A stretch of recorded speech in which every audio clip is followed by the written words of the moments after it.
The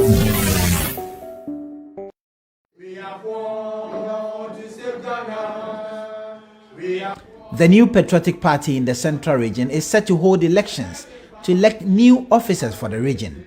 There were a few hiccups in the build-up to the elections of polling station officers and constituency officers. However, the region may be going into the elections without one key constituency, the Ekumfi constituency. This is because the constituency elections are yet to be held and there is no indication of when exactly the elections will be held, pave way for the party folk in the constituency to take part in the regional contest. Constituency Youth Organizer aspirant Samuel Kuntutechi says the constituency would not accept the regional election results if they did not allow them to have a say in the regional leadership. We bought our forms for nomination. Vetting was done. During the vetting process, all the aspirants were cleared except Stefan Donko.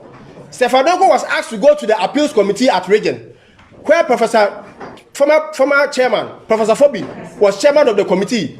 We have a set copy of that letter where Professor Fobi cleared Stefan Donko that he should go ahead and contest the elections and that a set date will be communicated to him. And that set date that will be communicated to me. It is the regional chairman and his committee that will set up that set date. Up to now, it's been over a month and over. That set date has not come. We have taken steps and written to the committee that we need our date to run our elections. Up to now, the date has not been given to us. We went to national to seek for a redress for them to also let us have our election. It was there that the regional chairman came out with that issue that Stefan Donko has insulted or has disrespected the regional chairman. If Stefan Donko has disrespected the regional chairman, what has it got to do with the other contestants? What has that insult got to do with the other contestant? Or what has that disrespect got to do with the other contestant? I am vying for the position of a youth organizer. I've gone around the various polling stations and spent money on them. And you are telling me you will not communicate a date for me to run the election, for me to also take a decision at region. Mr. Deji says if the national leadership of the party will not take a position in the matter and ensure that justice and fairness prevails, the party will bear the consequences of their silence. Our leaders should not sit aloof. Those contesting for flag bearership, don't sit aloof. This is what you are going to do henceforth if you are not listening to us. You are not going to vote for any presidential parliamentary candidate. Elections of parliamentary candidate will not be held in the Ekumfi. Presidential aspirant candidates will never be held in the Ekumfi. Presidential elections will never be held in the Ekumfi. This is what we are going to do. We are going to talk to our members. They will line up. When the time comes, they will fold an empty paper. They will fold an empty ballot paper and put it into the ballot box. That's the decision that you are taking. They are saying they have money than us. They have money, so they can do whatever they like. But in everything in this world, it's not about money. It's about honesty, transparency, loyalty, truthfulness, love. That this 5 key values is what will bind us together. And I know victory will be ours. When we cross the bridge, we shall cross it. Assistant Secretary of the party in the constituency, Barnabas Sam, indicated the party's chance of breaking the 8 is a mirage because the party does not listen to the grassroots and may lose woefully in the elections. Because we said we want to break the 8, we want to break the 8. Now we are breaking our various constituencies. We have already break Ekumfi constituency. Other constituencies are also having the same problem. In 2024, party, we are not safe. MPP, we are not safe. Things are hard for party members and Ghanaians. Things are hard for us all. Please, we need togetherness to break the 8. We can never break the 8 with this attitude. Reporting for Joy News from Ekumfi, Richard Kwejenyako. Ladies and gentlemen of the press, thank you for honoring our invitation to this press conference. Seated here are members of the new patriotic party's Ekumfi constituency polling station executives and aspirants for the various portfolios at the constituency level to enable us to serve our great party and assure her victory in 2024. We are here because the value of voting goes well beyond the individual benefit and support democratic norms and more robust civic life. Like us and others who couldn't be here today, we have expressed our visions and ambitions through campaigning, yet the Ekumfi constituency executive election has been held in suspense since our vetting in April 2024. At present, our right to participate in the civic responsibility is under attack. Our quest to serve the party is being held hostage by an orchestrated scheme led by some former constituency executives and some regional executives. We have audio to the said plot, and to our dismay, the script of that plot is being played out to our frustration. We reiterate that the Ekumfi chapter is still a part of the MPP fraternity, and its constitution guarantees us proportional representation at the upcoming regional congress to elect our leaders. Perhaps we are part of the undesirable that needs to be expelled from MPP, as opined by Mr. Robert Kutin, our regional chairman. Ladies and gentlemen of the press, we are through this press conference appealing to His Excellency, the President of the Republic of Ghana, Nana Addo Dankwa Akufo-Addo, the chairman of the MPP, Mr. Fred Blay, and Mr. John Buedu, the General Secretary, to take swift measures on this matter to bring fairness into the process and have the rule of law prevail. The right to vote is fundamental, and we refuse to sit by while such injustice is perpetuated. Thank you very much. Power.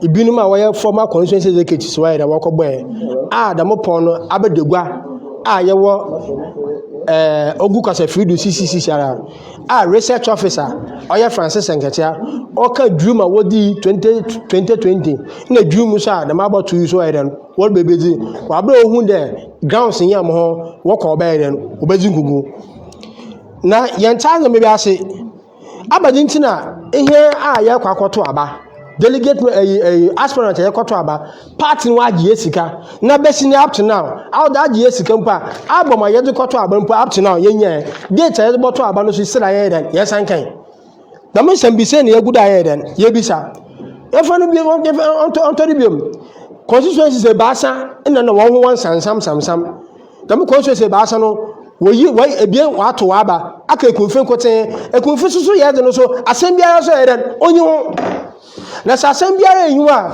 why there up to now aka just 3 days me akwakoto region aba na Ekumfi won pede ye to ya aba wona ni yeyema opanyin bi ni yeyema another ankonkon bi we yeyema another party ni yeyema na so party yeyem da menyin na mo kwan na oda wade den wade faro na so da mazo no so yengu no ye party ni yeyema party ni say na opeda wade den what said MPP party ni yezembra na yedi adwuma you follow the constitution. Now the constitution no the yellow good day the break 8. So the constitution be on na word for the Ekumfi for ya would da. What can chair? O sana ya tikasa bi ayen regional chairman Kutin. Only catch no on the party no ba no undesirable sufu bia wo mi obapamo. Chede undesirable so ne fantan there e wona one sam fata bia oba there obapamo. Na ana so the man no konya no ogudon kakanka odi Ekumfi ana. Opera chede ihe Ekumfi fo yen sabi yen fata na no so ye pede yehu. The matiti no yene here what you for me. I no pay me be for region. I no pay me be for national. Wa bro mbebunu wa bokogen. Wa bro mbebunu wa sor. What want to chen? No abaka chen na adwebro. Yen kabom. Oye hwe. Wa bro wa mabinum wa hwe wo sika. Ebinum wa hwe wo mbere. Ebinum wo dwuma abo ho. Ebinum on campaign po sabe. Wen ya kwanhia. Yen payfo. National executives John Buedu, Fred Blay, ya papa Kennedy Japan, dem ko insurance no here papa ba go 2026 obaha 2020 obaha yes no mo wo ye hwangan na wo hata wo ye we Ekumfi asem do no chi na bi wan ka da Ekumfi fo ye do yanja do bi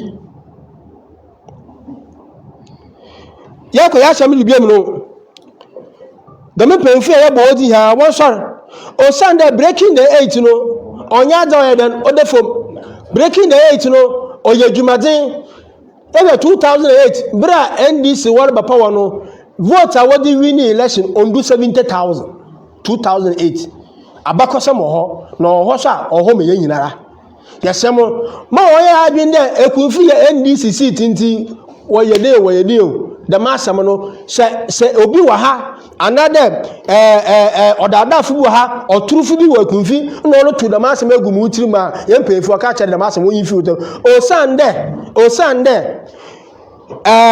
yetumbria ya idan ya cha bede na ni siwu sentin de 2016 ye ma baji sitting na gab no me 7,500 munya no ye mafamago eso ye adwumaden ya madam 7,500 ye na sende ye consensus executive sa wasam kokukom consensus executive sa wadwene akọ consensus executive sa party ne wa komodo no waka party ne bufuo ne waka party bo a to a little over 2,000 inshallah seat ye botumi ada yaje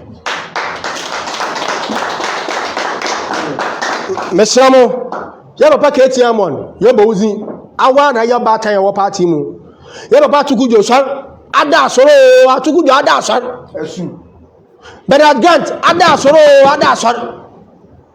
yasramo nana kwesi ame yasramo kwame na danka ne yasramo ma mu kabi yara mu kabi onya chama kutin sabe onyi pa owo central region mama wu de the me payin no ono no ho ofase se Ekumfi ma over 70,000 people wo Ekumfi a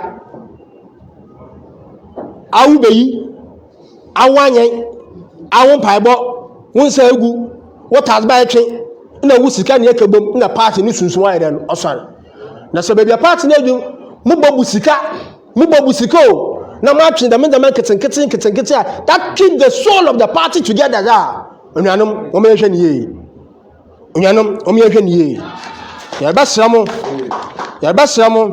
basramo se central region MPP se Ekumfi ka ho da yesramo yen kotodwagum ya pamocho de won manya akonya amanya so yen kache ya adwen wa region wa manya akwa ne yan kache ya adwen wa region na so obi be ya no kenkon ozo onyiba ozo yen ne odeba hye ya konza onu mo besin mo bi anhun kade ebinu waye mo twetu oya yan omahin odefo achino toda wotwe yame omanu kwadada osande bria MPP party oya dimo mampanyin de omampanyin na msi oya ne din no chema kutin ona abuasi ama okosi kire yama yan omahin no nyama hin so odanyi de ose fata odima da mpanyinfu yi mo mampanyin na nyimo ayeden obenyam nende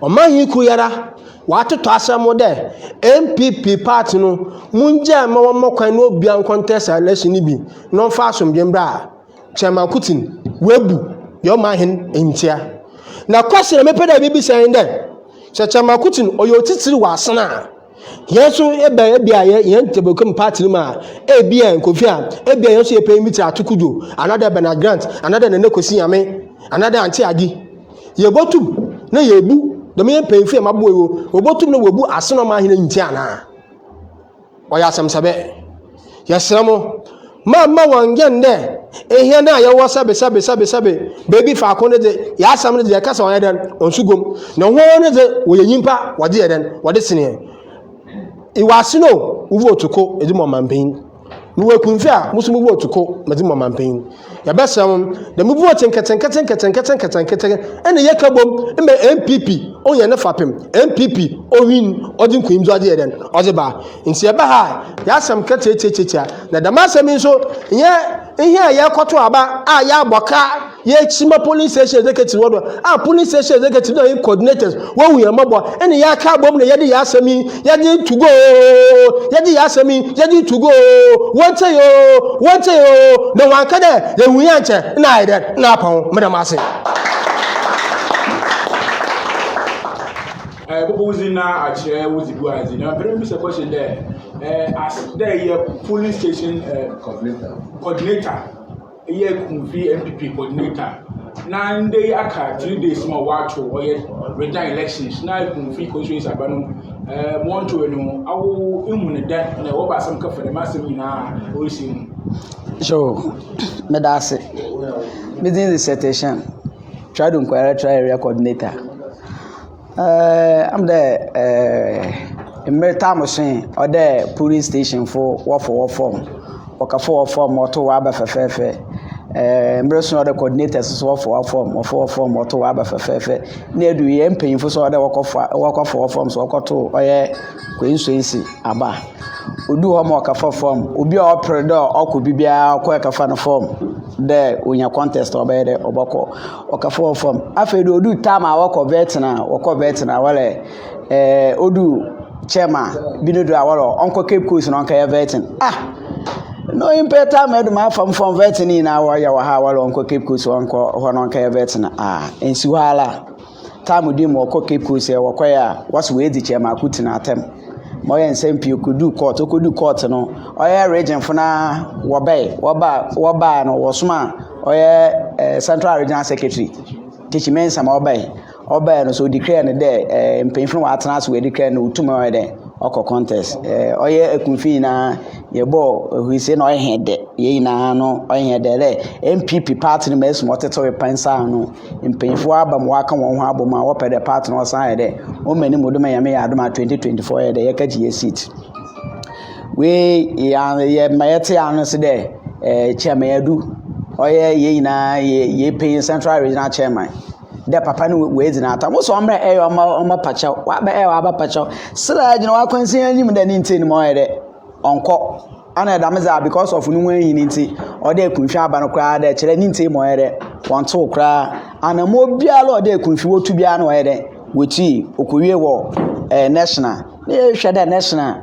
bibi papa befi national aba de Ekumfi aba no hede won to da na me okati aka 3 days or 4 days mo da akoto oye regional aba Ekumfi aba yede yantuwe no bandama Ekumfi party na chede mu eyiye afim ana da yeso ye kan Ekumfi MPP ana wo fi de Ekumfi aba na yeto no yede no oso the whole Ghana MPP do na ya aba no omama yewi na ana ode ye na Ghana fu ye na ye hune de ma wade tete oye Ekumfi fo no the same thing obetuma akọ all the constituencies across the Ghana because Medi Yemi the same thing obetumo so mo za ye different constituency obanadama na party in general na ye de yes no muni da akan just a minute me akoto general election aba oye 2024 ama what is 2 years na mesima mototo party mototo ni for me na chele ye mpanyimfo no wampere woja an ye chiripa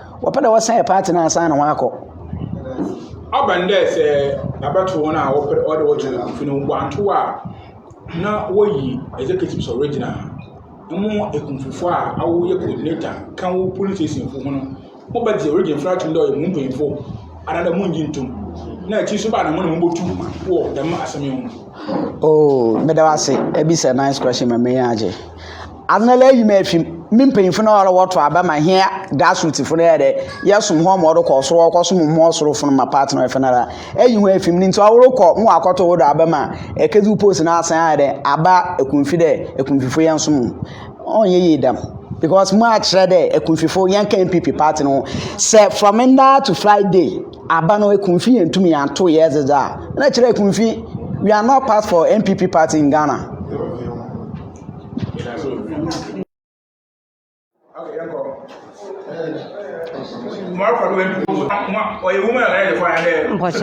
Mpoche woman organizer. Okay, chairperson.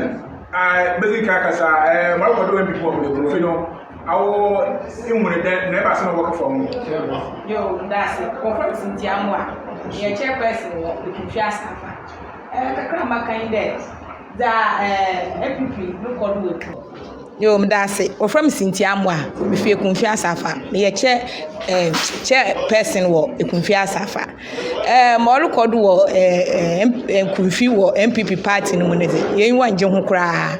Name me, there be a massami there. Executives are your branch. Here they do many in all Shahensa. President Bonwina. Ofi branch MP Bonwina ofi branch onu kuti no kura ohon obonwini no ofi branch osana branch yanto am constituency won tum to man madam time nkom beye dam chairman wo ho nti yesran pa de if dam bri ya yetne here kasichina boni bi obi aye no fa nchan no mama Ekumfifo yento ye constituency aban ana anya dam za amize me ya one in time wo mkro obi anyim wo from Cynthia moto ma say MPP party owo Ekumfi asafa mti mam ka che na ya edam pa da 2024 mon ye na adwun pa da MPP nyi bia mon ye na adwun kra de ori say Ekumfi asafa ono ma obaba no don onye papa man Mpocho maya so mfi Ekumfi na kwa me woman organizer na this a party no mo waze ko no ye ya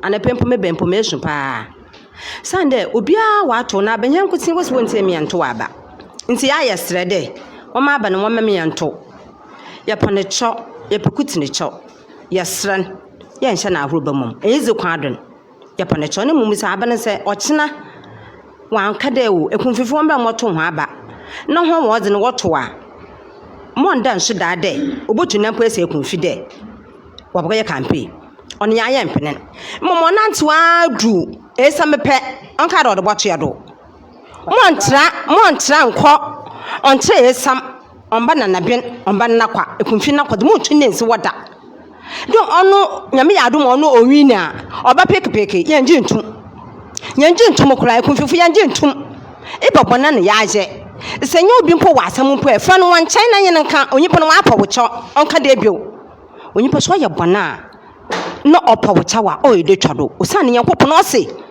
owo hem nyimpa de senyimpo nya Yankopon po ye yembo no pa Yankopon ode chehe ne badin se wo Yanko de senyi so wa ye obona emfa no bone fa nche no osane owo bona aya Yankopon fa nche wa nka tena asase do nka tena asase do kutil nka tena asase do da nti ya de Yankopon nizim ya le pane chode o meme Ekumfifo ye nto nya aba nti se Ekumfifo je se aba ne se wa mame ya nto nkoten za emi wo fa ma le be wuzu e mfe Ekumfi na kwa ono mo ndan so dada no dom na oba pekepeke won en obi botu ne ese Ekumfi na kwa ono mgbejasam na obogu nti yasran so opera asomdwe ba party ni mu e ono meme Ekumfifo nto won aba masam anyen mo anya mo ye executives wo MPP party mo Ekumfi ana mo nyina mo ye executive Okay, my man, obi our card, also one card, by executive, my man is in common. Yeah, more called Ekumfi TV. Yeah, my jodo. My share our Marco party with Ekumfi, our Wadeka, which my cab smartphone.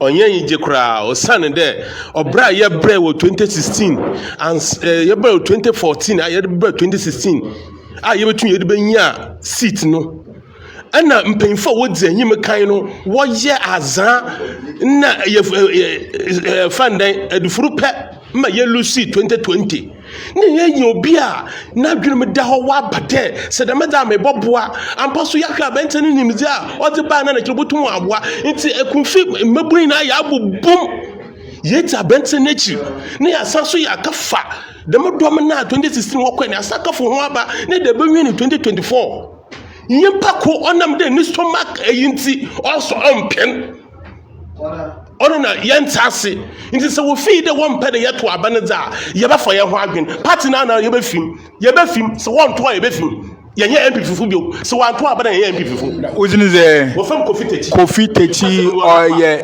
Ofinakwa police station executive na party card na won ye chodo no nti no onye obijan na Ekumfi TV ye interview no ne party card membership card ni Kofi Techi enye odamre ye hu no Ekumfi Central Region party card number CR 608100021 me yanko mpemfu bisunzu nkomo mesa kan ye wo fa ye wo ya no random interview nti anko wo fa ye awo ye MPP mapa we Ekumfi more kwado no waso kabibi kyenyan Yo, me don't want to see what area brain so. Ma ɔrekɔdo wɔ Ekumfi no nyamu no kɔ ɔyɛ ten. Meka dɛ ɔmanpanyin Nana Addo Dankwa Akufo-Addo ɔrebɛbɛ president edi no. Ɔba Ekumfi. Ɔba Ekumfi yɛkɛhyia mu esam. Lokɔ nakɔ a Bush Road bɔ ɔne nyina yɛkɛhyia. Meka paa dɛ ɔyɛ Kennedy Japan. Ɔyɛ MP ɔwɔ Tama ɔfrɛ no Nidine escape nkakra. Ɔyɛ yaw adumakoma be fi nya ɔka waka kye hende Ekumfifo yam bon mo win ni seat. Ampara 2016 asa ɔba nakwa mmeti n'anim. Yemu bi ye fi ha ye kada afa sin bi mo kada be bi akyere ye adwuma na wenwini nyame no kwa ye nwini seat no ema enya Ekumfi for the first time for 24 good years. But in them aba ne se what's one say ma want to aba wo Ekumfi executive no want to one aba papa aya reho dem o send dem man so twe no kwal ai da bi mo so da obaka no kwal na no kwan yo ben owu akutin o started on suspension kofu be bri Emma, you know, Ekumfi, Yankasi, chairman, incumbent chairman, often Kofi Mubarak. On the MP, or 3 months from 2017 up to 2020, 3 months to election. On the possible get a conscience TV. Chairman to me catch an MP, can't lose me a loose sitting. To that time, could us wear whom. Now, I do cry me and on pain and Addo, Ekumfi to Obama, be a president. Then no more going on another so because I can look maybe if you're going into on Ekumfi. No count, yes, woman can call. So I Ekumfi one come on, can I go for coordinates him. More than Ekumfi was also in man coordinates because I do me and good of your sin.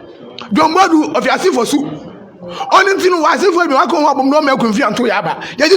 Because also now on my action of Fred. I'm not so mad. Into some part there. Now, nowhere. I make some wafa. I find nowhere. I know a Saint traditional council chairman. Mamwafa. If you didn't Dr. Jemanfo, I'm wafa. So no Fred. Could some cause of a quan and conquer. See, I'm very I invoke Yama. You catch us one make Ekumfi and to Henaba 2024. More people than zero by your campaign. Make a man for yourself, Mafo. Senior Mr. the President. I'm not afraid of him. I respect him. So I'm here to Yabana. 20 months here. No one going to the end. Says about to have 522 as them. Make a the new almost 400. Well, if him or when pen candidate, you better most asking often. You don't say. That's Many Miss Afun Casacra. Miss Afun or Bank with him or Yamima. What can I do? Until Maka Ekumfi TV. Yeah, Aja. But your bubbles in there, I tell you, but you are my Casafia, Mufia Kumfinaqua. Me a woman organizer with Kumfinaqua. We're from Grace Improved. No mom sees a Moluko do a Kumfino call, oh yeah, no ya bro, papa. Was I name me a meeting more family now, and Nissim. Into Abra, me fee, and Nissim, people more from what catch on there. Medo Shumba come do Shusha Saba. Nemagina painting a catcher more from there, Mel Quantum Zay, Jabam while what I will. Into minimum, I train with NDC, you will win people. There you wash my party. Now, also, no be more your fun.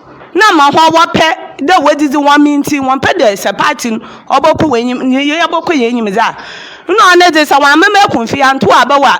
The ma brief it in the question Friday Ekumfi and 2 Abada. Yea, now you are calling this bill. Yea, now yes, and yet you are calling this bill. Will be all the NPP. Sabano Shayan 2. More penny and fee national fee region, or be and see Ekumfi, don't buy a campaign.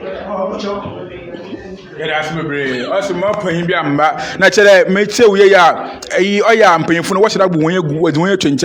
No, wow, bro, we also young come boom. I will watch someone in Kubo. What's I once and come behind you. And come on behind what by Jatu, more beyond to the nest, while I was saying, if I should be into my passion to the nest, you don't buy a campaign.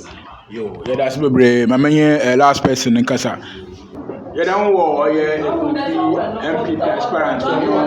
Constituency elections are way delayed because people, what pede wakasa what they share one pay for open your car ba go America yo maso me da homase de wa to nsa friend better wo bi wo party no na Morocco di wa so akon asem ka hyen yenko yo mbocho medidi emintimade awotwe be fi boys me police station secretary wo Ekumfi nakwa okay mejina he na me NDC Mizaya e wo mo police station in 2011 na mazaba MPP na yedim twu won fam confirm bra na yetum ya bre papa nsa na yensere kan MPP seat wo Ekumfi na me yimda nche ebro odna daw odbe nu hom ba na daw na omo ya regime panyimfu no amboa Ekumfi this is the empembre nsem orukori nara wo fam confirm bra zami makan de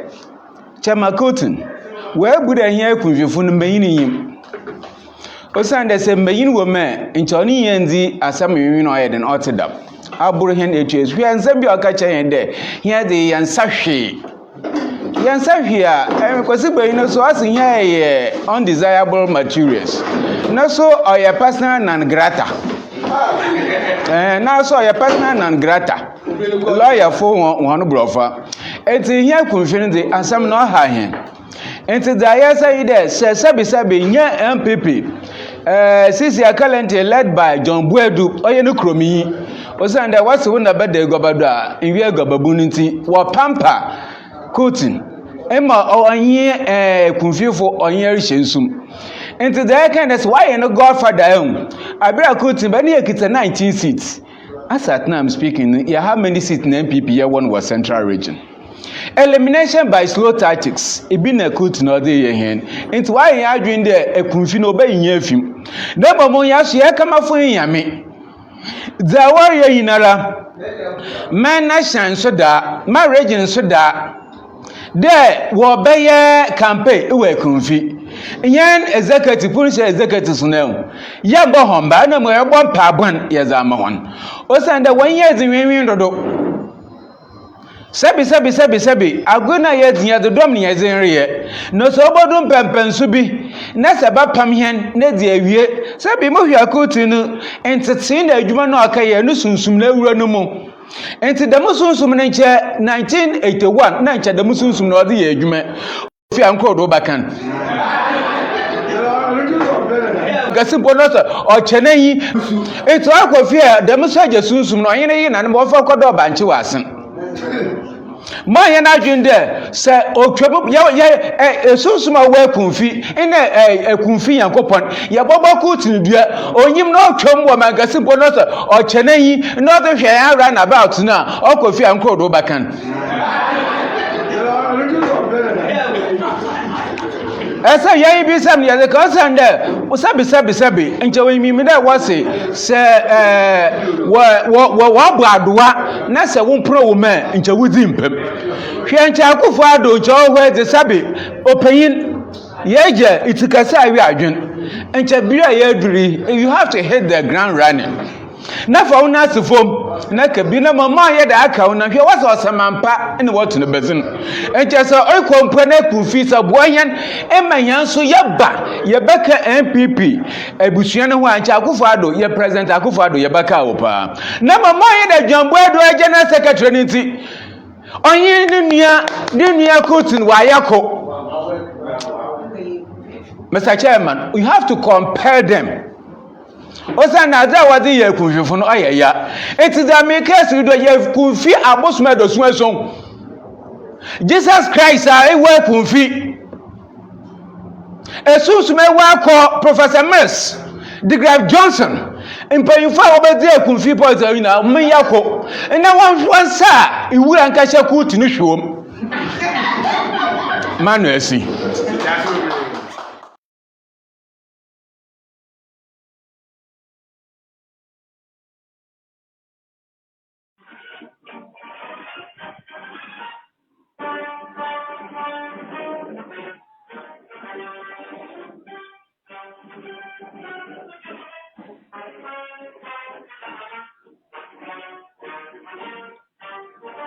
It's 15 minutes to 1900 GMT. This is Point Blank on Eyewitness News. I am Omar Sandama.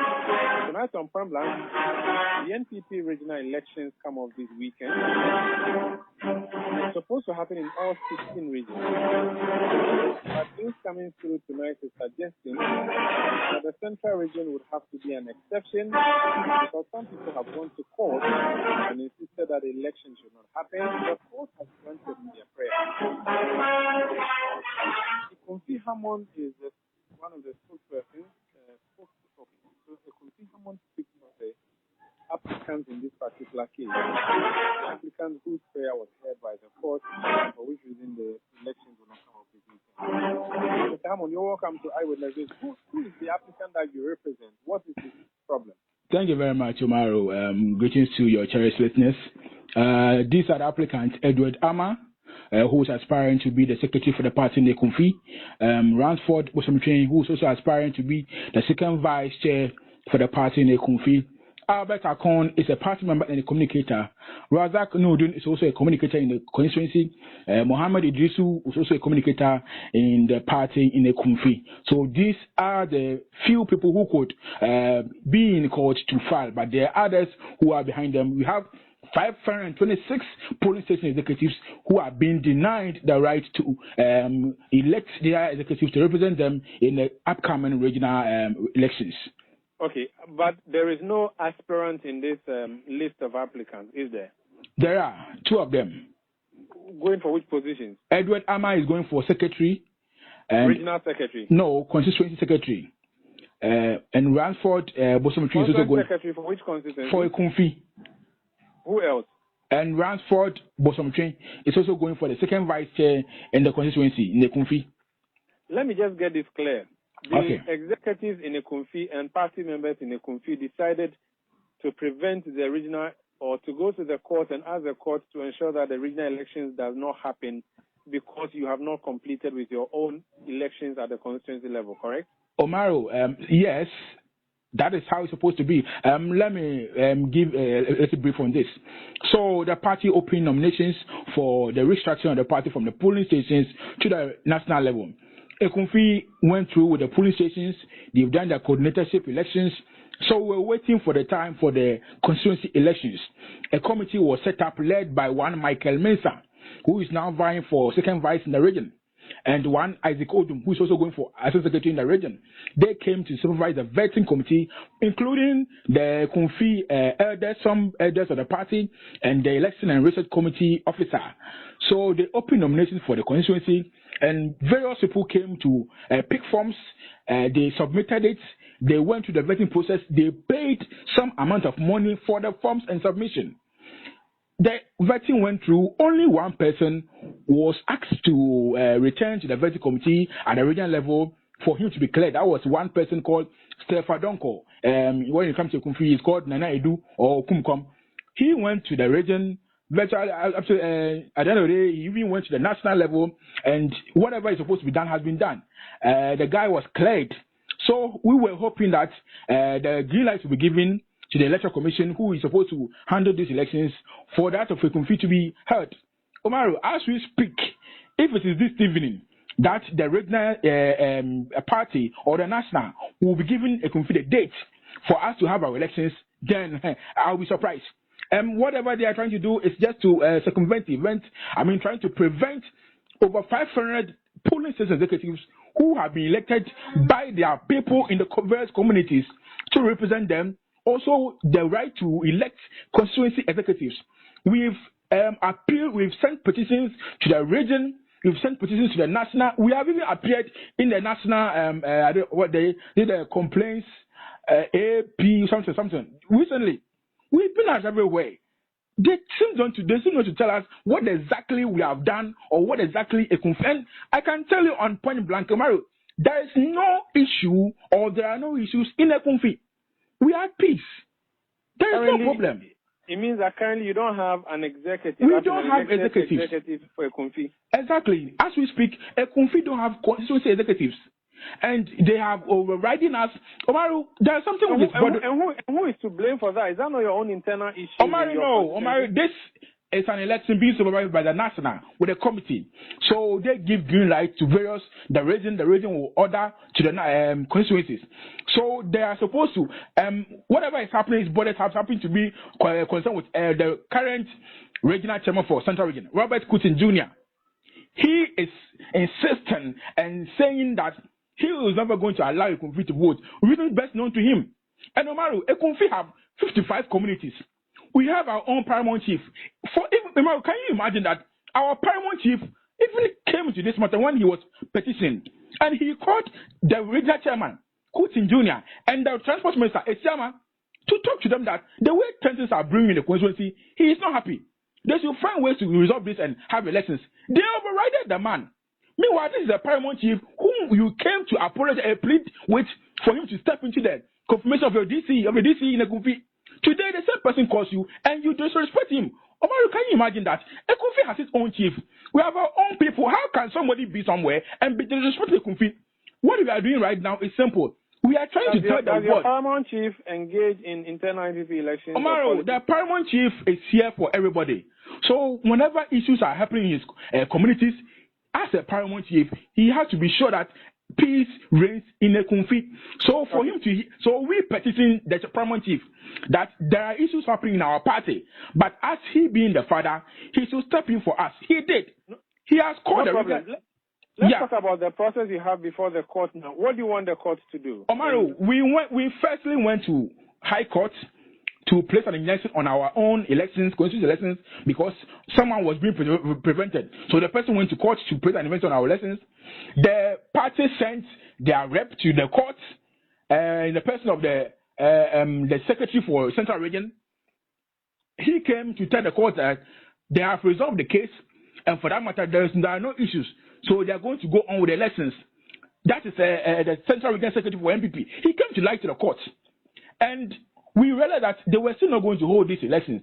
We have sent petitions upon petitions to the region, to the national, yet nothing is being heard. So clearly we see that there is a deliberate attempt to undermine the people of Ekumfi. And we will not sit down for anybody to disrespect Ekumfi. Omar, we have had enough in this country. Talking about quorum, if all constituencies in your region, 20 or 23? 23, yeah, 23. If all 23, 22 constituencies have all had their elections successfully, Ekumfi is the only outstanding one. That should not prevent the regional elections. Omaru, that should even click your mind that what exactly is happening to Ekumfi. At least that should tell you something, because there were 3 of us that elections were not held. 2 has been cleared recently. Just yesterday, that of Dunkornofin was heard also. So the question is, what exactly is wrong with Ekumfi? Because all aspirants have been cleared, all aspirants have paid their form fees, all aspirants have balloted for their positions. Today, as we speak, we have not even gotten a register for the elections.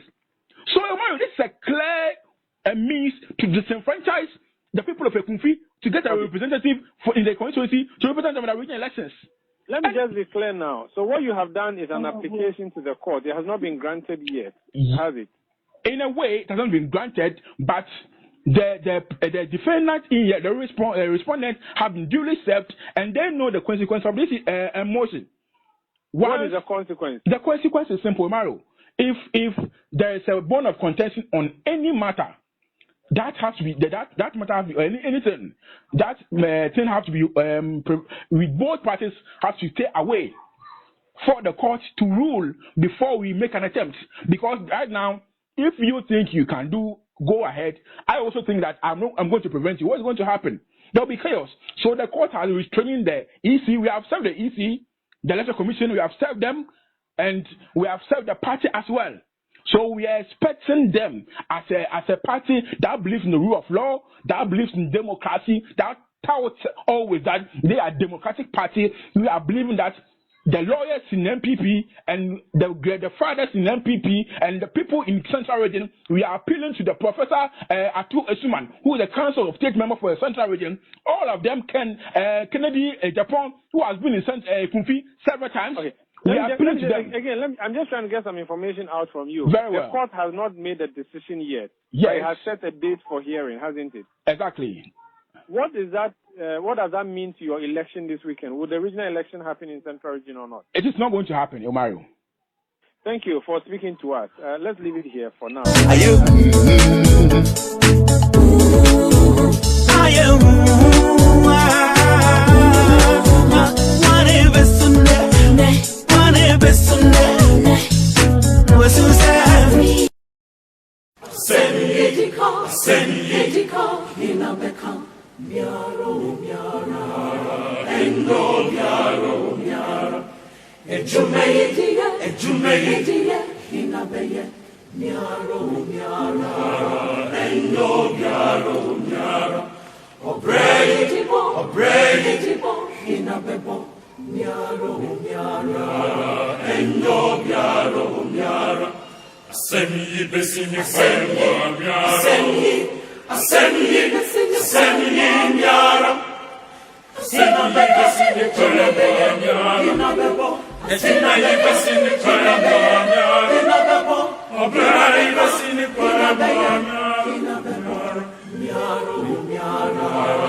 We are the warriors from Ekumfi. See a big no, I have